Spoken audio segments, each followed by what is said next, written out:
Welcome. I was born in Europe. I happen to be Kenyan, but I'm living in the United States. We've got absentee parenting. Well, I think we're kind of like in a deja vu moment. Community is doing the same thing and we're getting the same results. We realize, maybe our need is not spiritual. So you guys are stepping up to actually present yourselves as ready to take up the role. Our programs like Boys to Men, Elegant Queens, that's how we actually run it. We'll have a topic, but let the river flow. Yeah, let it flow. We'll still be in the same river, but let it flow.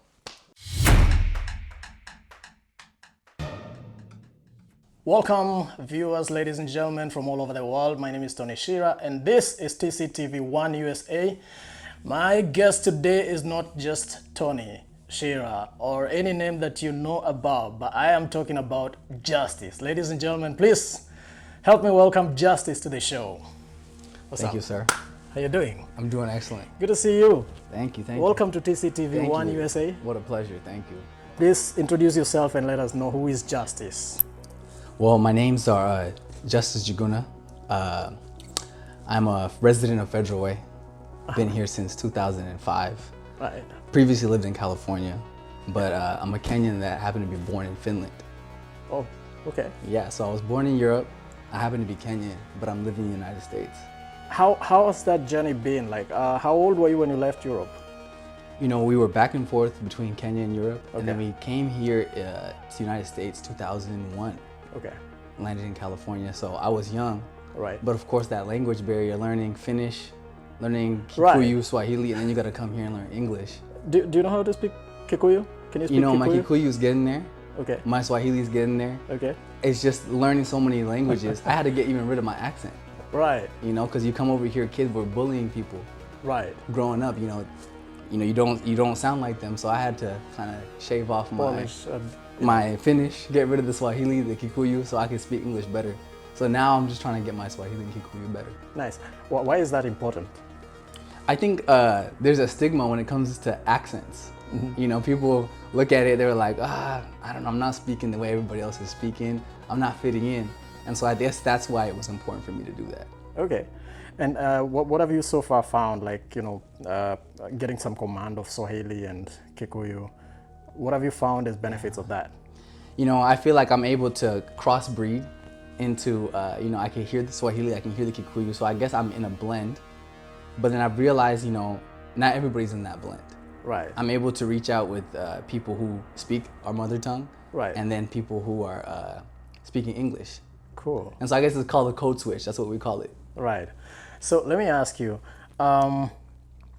having that kind of exposure, which I would say is really global, for me, sends me straight to what we are talking about. I mean, it gives you an out of the box kind of mentality and vision and approach to things. Would you say that that's correct? Yeah, absolutely. I'm not just the traditional Kenyan, as Yes. you would say. And I Yes. feel like there's many of us that are also in this situation. Right. But I kind of think we kind of package it as if we're all the same. Right. We're similar, but we're all different. Makes sense. Justice out of the box. Tell me about out of the box. Yeah, and so it's the name, most people would think it's out of the box when it's outa, O-U-T-T-A. We put a little slang to it. I know our older Kenyans probably think, what is that outa? But it's just a slang that we put towards it. Right. And so the concept came from, most people know us for feeding the homeless. Okay. And I'll kind of get into that story when we talk about the programs, but out to the box, most people know is that we were feeding people out of boxes. That's one of our programs. But out of the box is more of a mindset. And that's what we named our program after. What got you going into doing this? When did you begin and how did you begin? What sent you there? Well, I think we're kind of like in a deja vu moment right now in 2023. It's like we're reliving what's happened in this community in 2019, where there was a huge crisis. And so what our team did, we said, man, what's going on with our young people? And so that's what our organization is tailored towards. And so there was a crisis in 2019. And so we said, we need to do something, because if we don't do something, history is going to repeat itself. What's the crisis you're talking about in 2019? We've had a lot of young people die, lots of tragedies, whether it's suicide, whether it's DUI, whether it's jail. And so we had a situation like that happen in 2019. It was just back to back, the same way it has been this year. very similar. Right. And so when you set up to do what you're doing, like you said you started with feeding people out of the box. What these Kenyans? I mean, do you specifically like, or are you still doing it? So when we said that let's do something for the youth. So we did an event that was kind of outside of our church setting, Okay. more community based. And so we actually had a huge turnout. We really expected only 15 young people to show up. We never thought that it would be anything. And then you have well over 150 youth show up. Cool. And so we were scrambling to even get resources and food. We were like, man, we only have a couple pizzas here. Yeah. I sent my guy to go to the store. I was like, go get more people are here. Right. And so we realized at that moment that we were doing something bigger than it was. Right. And so this was at the end of 2019, right? At the end of kind of that crisis that we had experienced that year. Yeah. And so 2020 hits, and we all know what happened in March 2020. Yeah, when the COVID pandemic struck. hit. Yeah. And so they told us there was something called social distancing. They told us don't gather in these spaces, stay at home. Yeah. And we're like, man, what do we do? Like this, we've started something, and then now they're telling us You can't gather. Yeah. And so we were like, oh, well, we still got to do something. So we saw the protests that were going on. We're like, these guys are outside. You know what? Let's go do something outside. Right. So we went to go feed the homeless outside. We just came up with that activity, just 5 of us. Maybe it was even a little bit, maybe like six or 7 of us actually. And we said, let's just do that. And then that's how that started. Okay. We believe that our community is doing the same thing and we're getting the same results. Especially, I'm going to speak to our quote unquote Kenyan community. And that's where we got our name.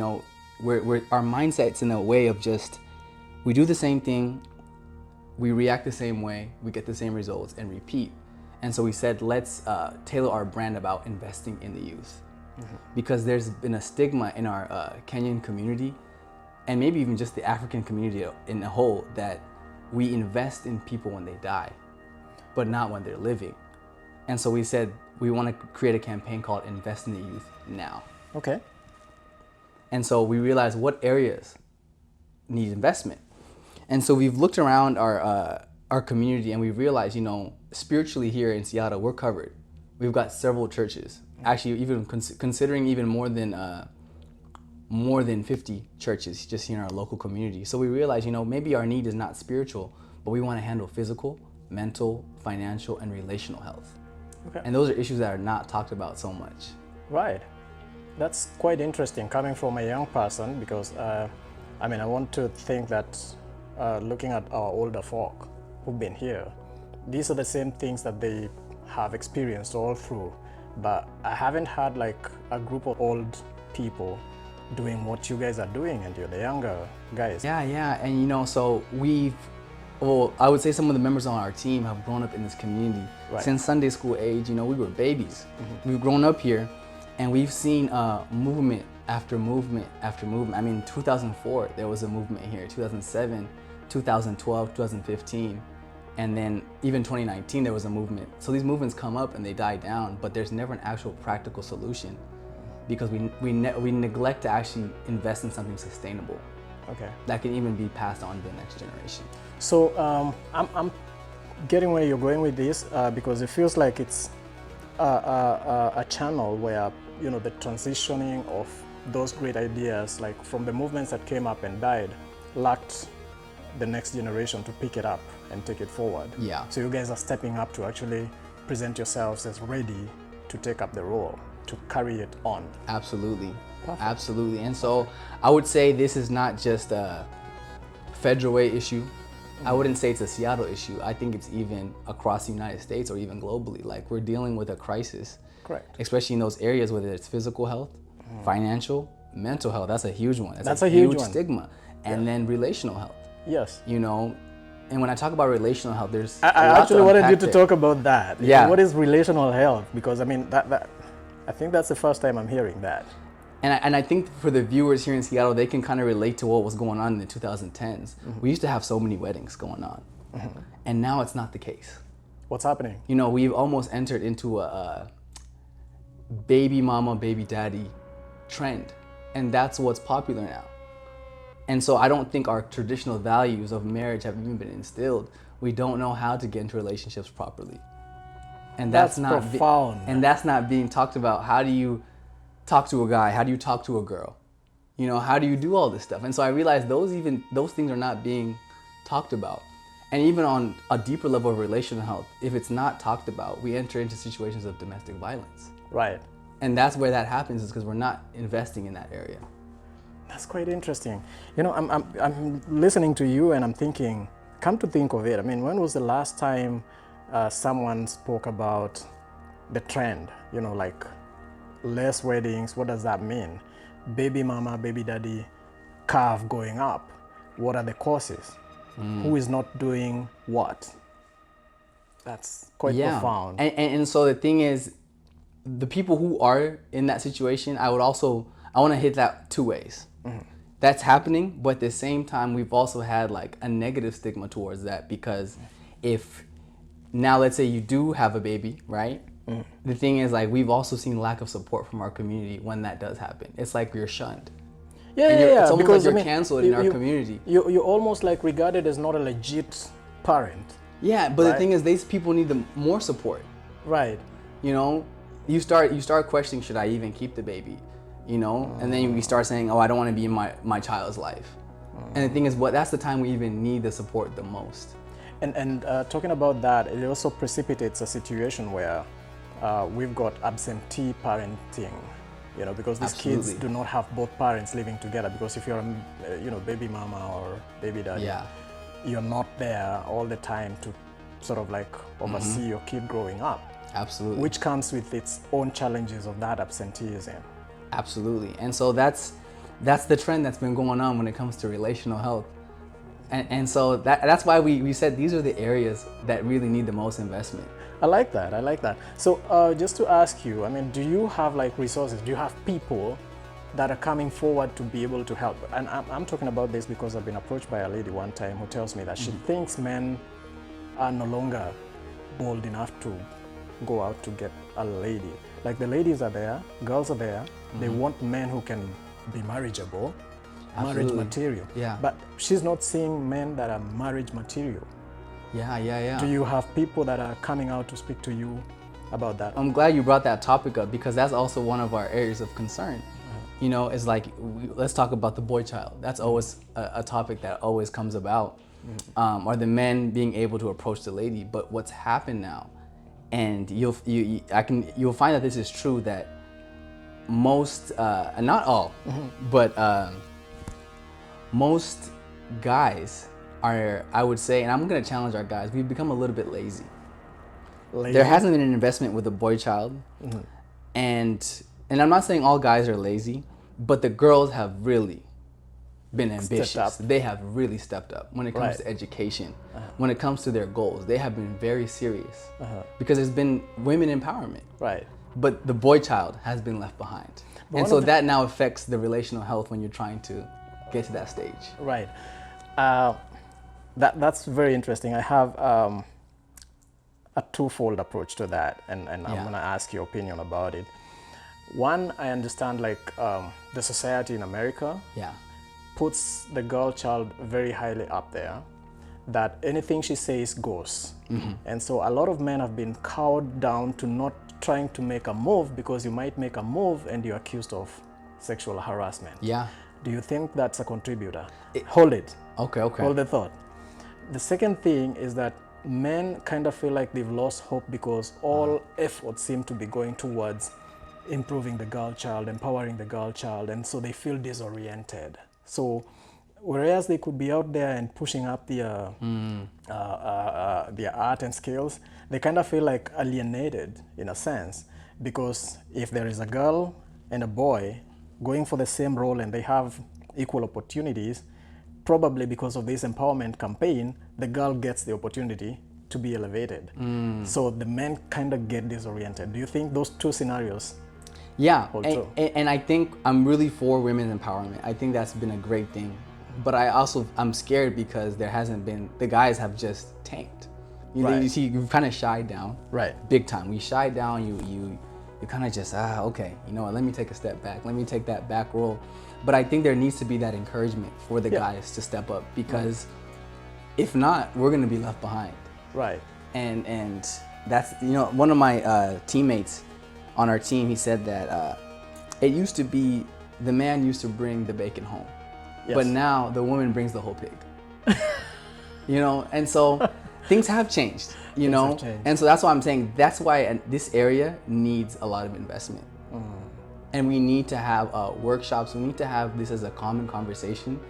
That way even the guys can step up.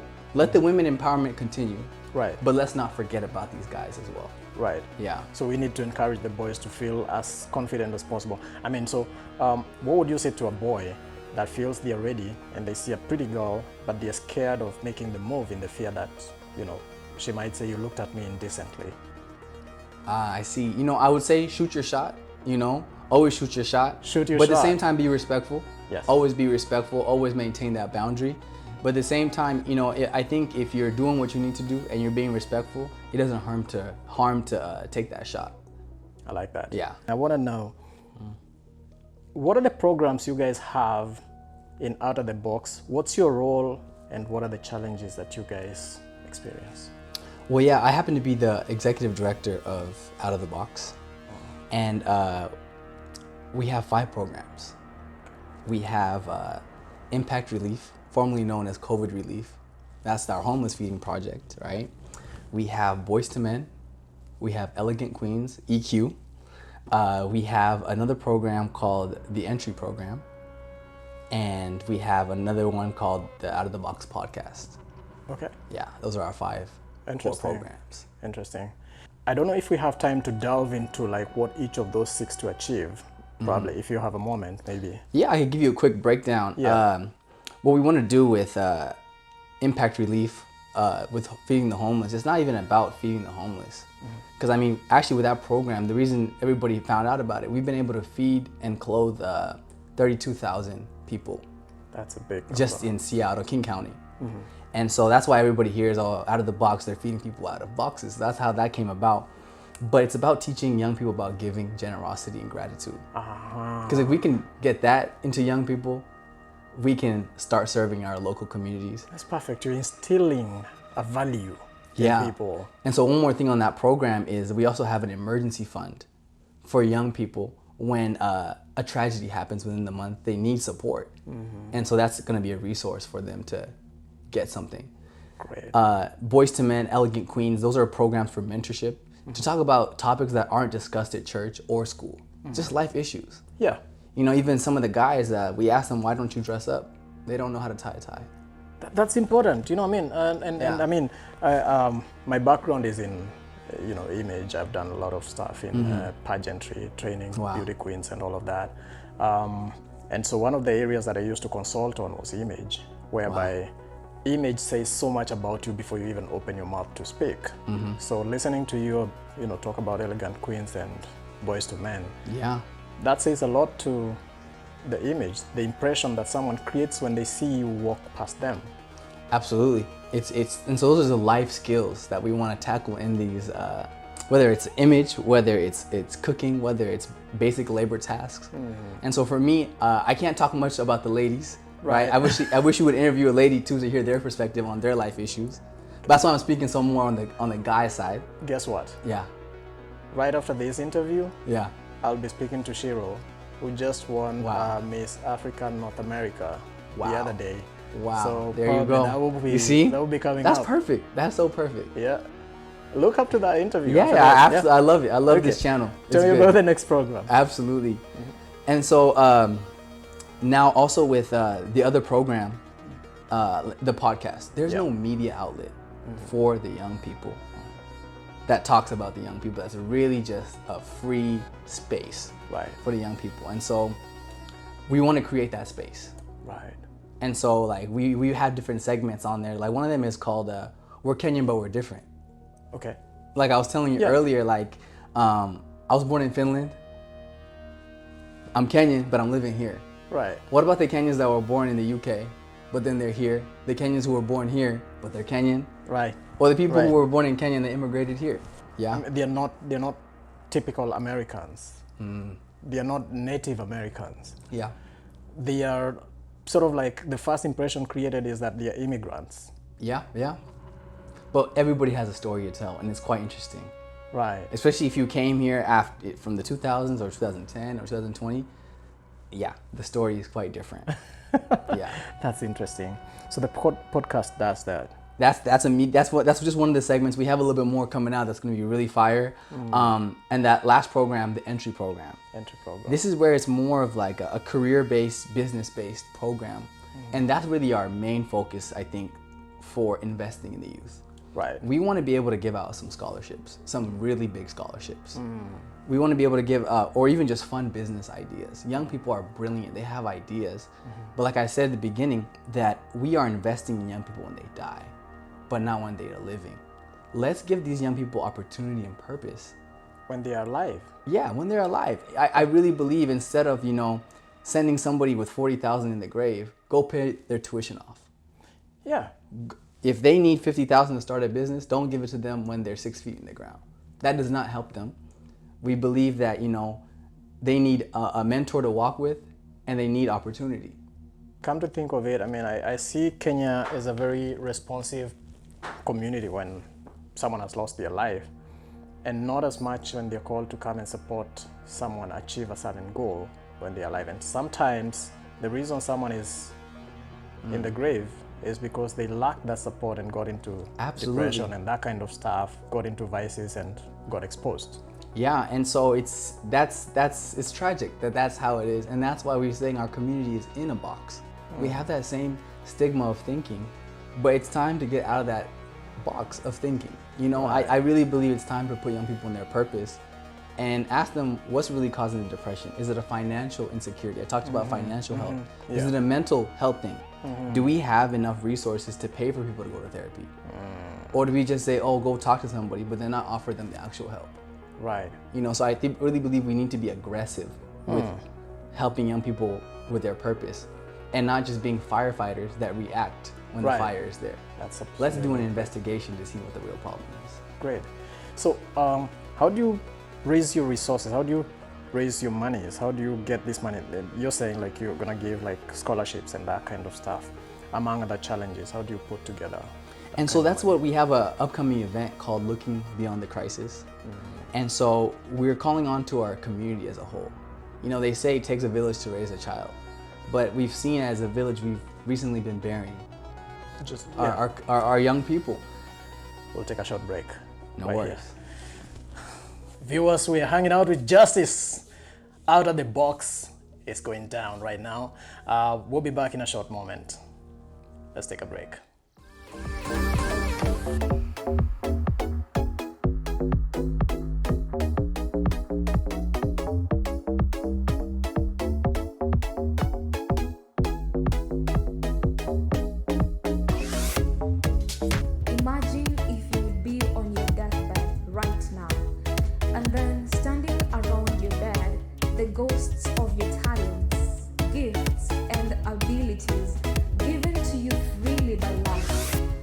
For whatever reason, you never acted on those talents.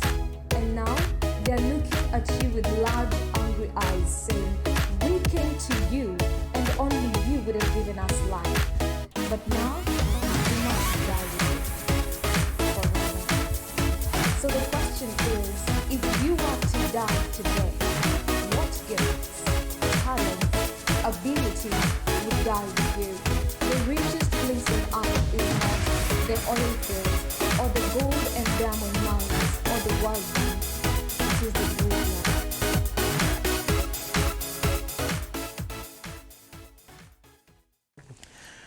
Welcome back, ladies and gentlemen. Welcome back, viewers from all over the world. I'm hanging out with Justice, as I told you just before the break. Yeah. Profound stuff going down, and today this conversation is really, really youngifying, if there's a word like that.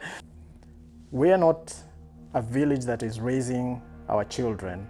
We are a village that is burying our children. Yes, and so it's not just burials. It's, like I said, it's crisis. The crisis is really big. It may be jail, it may be, DUIs, it may be crime. One and the same thing. Yeah, so that's what I'm saying. It's a crisis where the village is supporting the crisis, but not supporting life. And so what we're doing is we want to call on to the whole village, the whole community, now to raise resources. And so in that upcoming event, we want to raise $5 million. 5 million. And I know here in Seattle it's possible. Right. It's more than possible because this year alone we've spent millions Okay. burying young people. And we don't even, I've realized we don't even, there's even people that we're burying that hasn't been localized or even advertised about. Not just in our Kikuyu community. That's something that I realized is also neglected, is our other tribes are not being talked about the way we're taking care of things in our Kikuyu community. And I happen to be Kikuyu, but I always have said this, there's something called the Kikuyu takeover. Okay. And I think also that stigma needs to end. And I also kind of want to talk about tribalism as something that can't be passed down to the next generation. Yeah. Because what happens now when you have half-breed kids? That's Right. also part of the crisis where they don't know where to identify. To identify with. I remember what happened in 2008 in the elections.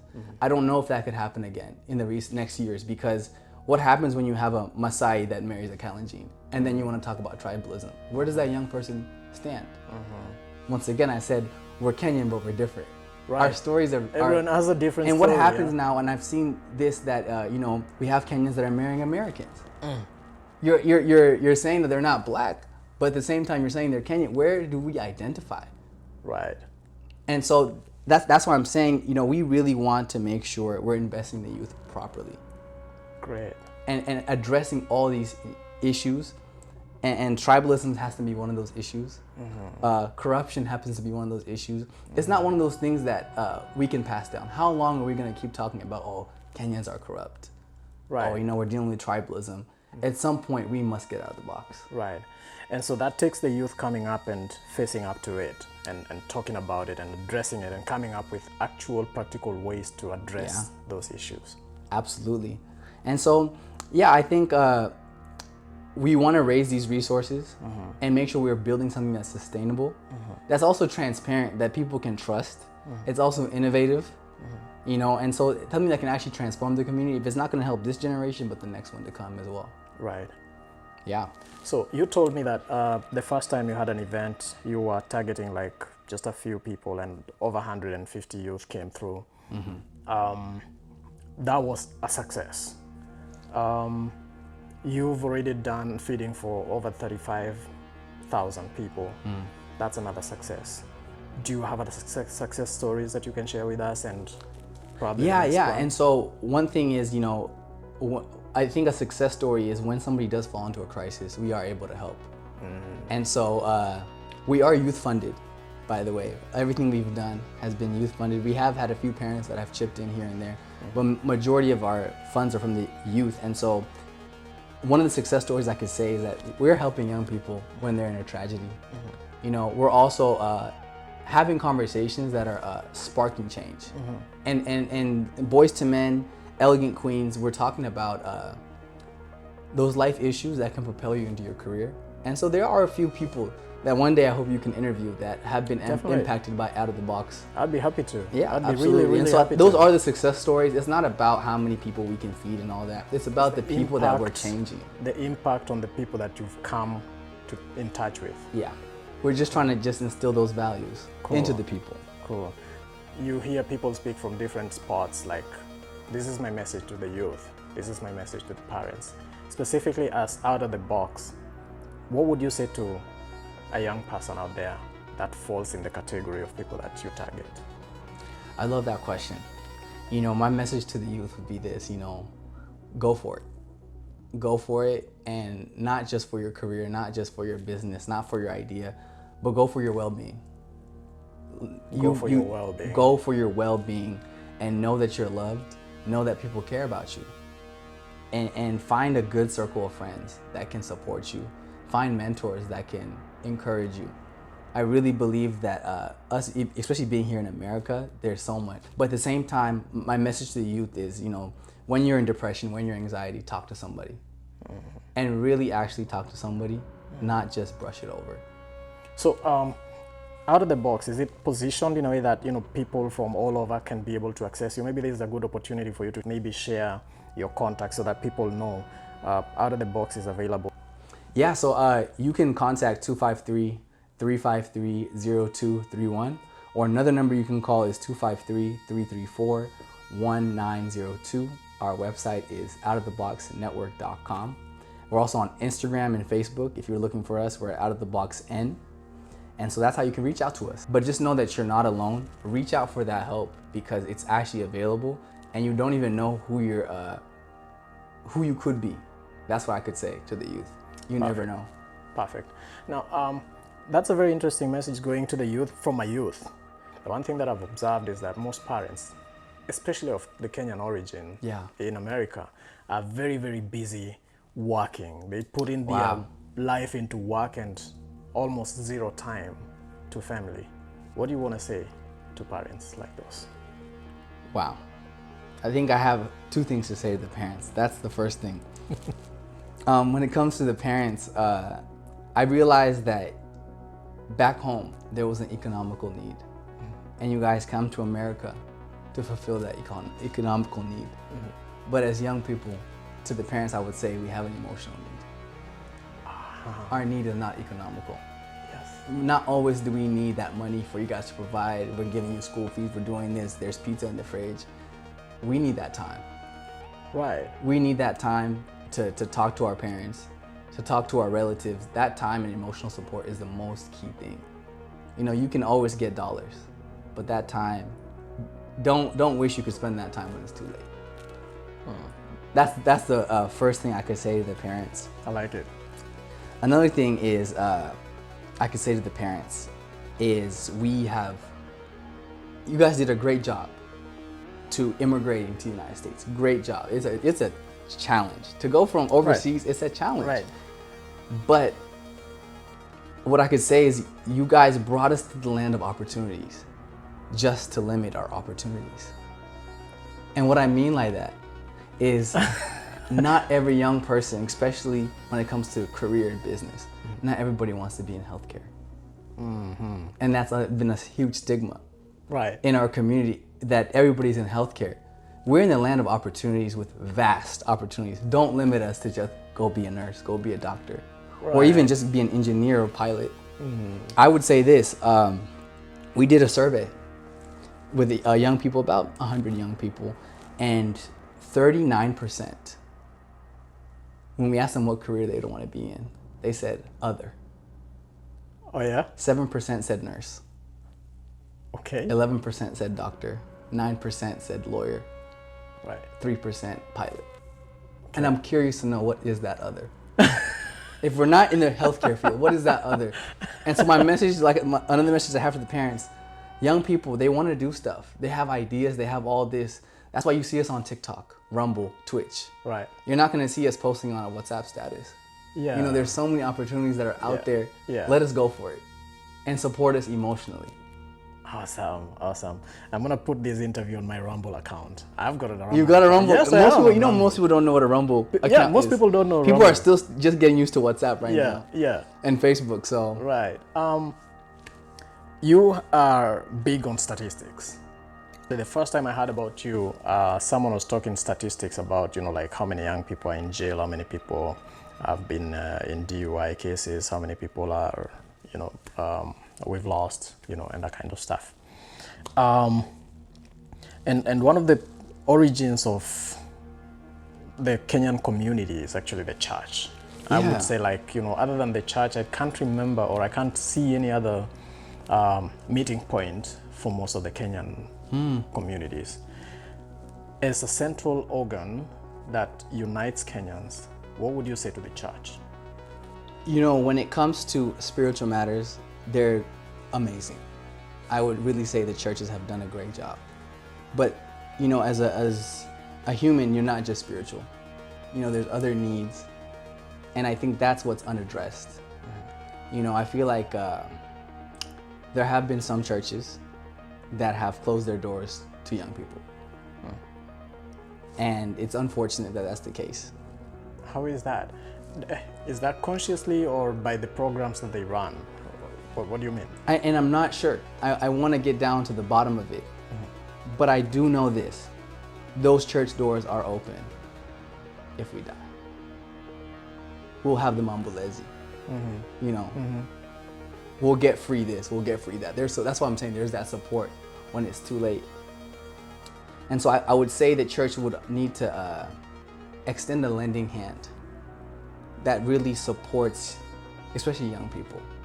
Because if the churches don't support the young people, who's going to take over these churches in the future? Because, there is also here, I've always looked at the Kenyan retirement plan as well. And I would want to know, if the older generation is retiring back home in Kenya, which seems to be the plan for most Kenyans, who's going to be left here if we haven't invested in the youth? Right. Especially even in the churches. Who's left to take over that? And I feel like that's a big question mark we haven't answered yet. Churches do not readily grant you the space. They want you to pay for that kind of space. Do you feel that that's like a little too irresponsive? We're youth funded. That's kind of one of the challenges we face. We're youth funded. And so we'll make sure we have to pay for the space, we'll pay for the space. But how often can we gather now? If it's costing us so much and we want to just keep something sustainable, like I said, not just a once in a while thing. We want this thing to be a fire. Right. But I don't know if we'd be able to keep up with those costs. But I will say this, I want to give out a huge shout out to one of our sponsors, which is Rafiki here in Kent. Okay. Rafiki is not a church. They have opened their doors. It's not a church. It's a lounge, it's a club, whatever you want to call it, it's a restaurant. Yeah. They've opened their doors wide open, with love and support. Right. Big time. So I want to, they loved us big time. Solo and Nancy, that's a shout out to you. Huge shout out. Out of the Box appreciates you for your good job supporting the youth. So keep doing that. So most people would say it's a little bit backwards, that this door is closed, but this door is open. But that's the conversation we're trying to change. Right. So as we come to the end of this, probably just one last message that I would want you to give to the community leaders. Like we've got, I think the ones that I can talk about right now, Northwest Kenyan Community Chairman Kimani, just a good guy, and I really appreciate him. We go Kenya One North, that's all I can remember. The other day we had Luya Festival, so I think that's another one that's coming up. I think the next couple of days there's going to be a Kalenjin festival going down. So it looks like, different communities and sub-communities are starting to come up. What would you say to the community leaders in these places? I would say, keep doing what you're doing. They're a staple in the community. And so some people may agree with what they're doing, they may disagree, but it's essential what they're doing. And so our message would be, keep the engagement going on. Don't stop, but also look to support young people as well. I'm not going to just say it's the churches, but we also need support from our community leaders as well. Because like I said, one day they're not going to be there. And we do need to know who is going to step up into those roles. And we will want to see an active community. Because the history of the city is amazing, but also the future is going to be better. And so we want to make sure that that's covered on a community basis and also on a church base. But we love what our community leaders are doing. That's nice. Awesome. As we come to a close, anything that you think that we should say that we haven't said, probably just to also remind people about how to get in touch with you and maybe ways in which they can come in and support you. Yeah, and so I would say this, let's invest into the youth big time. Not when they're dead, not that when there's a tragedy. Really invest into them when they need you the most. And how they could support us, I wouldn't even say you have to support us as an organization, but first start locally where you are at. Right. Look around, support where you can, hold somebody's hand, and really talk to them and care. That's really the first steps. But if we're talking about from an organizational standpoint, we do want to create something sustainable for the future. Right. And so please invest in us. We've been doing this for 3 years and we didn't want to talk about it. We wanted to show the action first. Right. And so that's the most important thing. And so we hope that we can leave a legacy in the city. Like I said, the future is the most important thing. And we love this city so much. Right. And love our people. Right. Those numbers again, one more time to our viewers, again into that camera. Yeah, so you can contact 253-353-0231, Or another number you can call is 253-334-1902.